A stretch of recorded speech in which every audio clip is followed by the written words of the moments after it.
पत्र व्हायरल होते त्यामध्ये तुम्ही जे त्यांच्याकडून सुद्धा फी आकारली ज्यांनी जागा तुम्हाला मूळ जागा मला खिलारी त्यांनी पोस्ट फेसबुक वरती लिहिली आणि त्याच्यामध्ये तुमचाही उल्लेख केला की तुमच्याकडे ऍडमिट असताना तुम्ही त्यांना कर्तसी व्हिजिट दिली होती.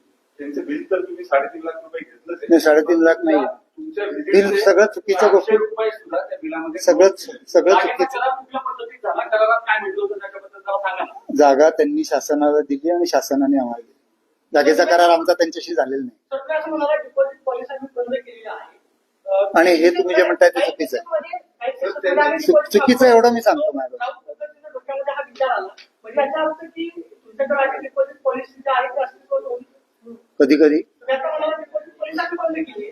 माझ्या मते ऐका ना, समज ऐका, जेव्हा तो असंवेदनशीलतेचा मुद्दा मी आपल्याकडे पाठवला होता त्यात लिहिलेलं आहे की दिनानाथला सुरुवातीला डिपॉझिट घेत नसेल, पुढे गुंतागुंतीचे आणि महागडे उपचार खूप वाढत गेले, लोकही लांबून लांबून आमच्याकडे यायला लागले, तेव्हा जे जास्त खर्च होण्यासारखे रुग्ण आहेत त्यांना डिपॉझिट लावायला लागले. ते मी तुमच्यापर्यंत पोहोचवलं असं मला चॅरिटेबल असलं आपण त्या विषयात नाही.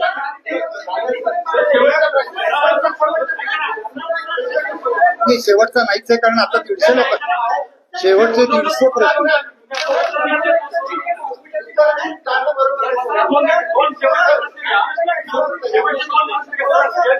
धर्मादय